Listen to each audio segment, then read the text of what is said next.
Governor Gavin Newsom's approval rating is slipping. The Public Policy Institute of California's January statewide survey of likely voters showing an approval rating of 52%, a drop from a record high of 64% in May of last year. While a UC Berkeley online poll last week shows an approval rating of 46% compared to 64% in September.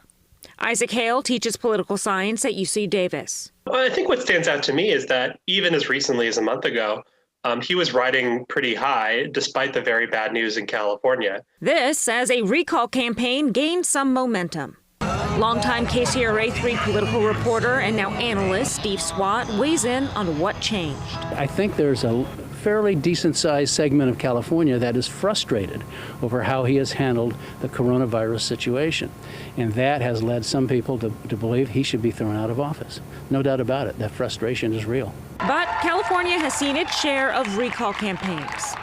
Since 1960, there have been 54 attempts to recall a governor, which is just about every year, and only one succeeded.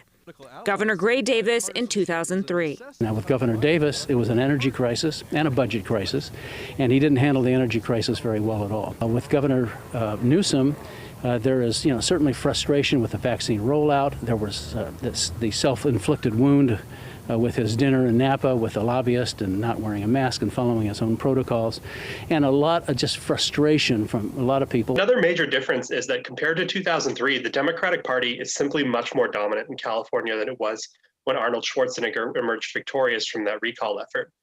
Getting enough valid signatures for a recall election is one thing. Historically, the hill is steep to cross that ballot finish line in fall.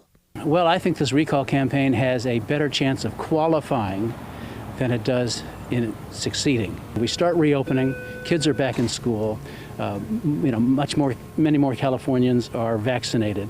Then the memory of the dark days will fade somewhat, and that will only help Governor Newsom retain his seat. Vicki Gonzalez, KCRA 3 News.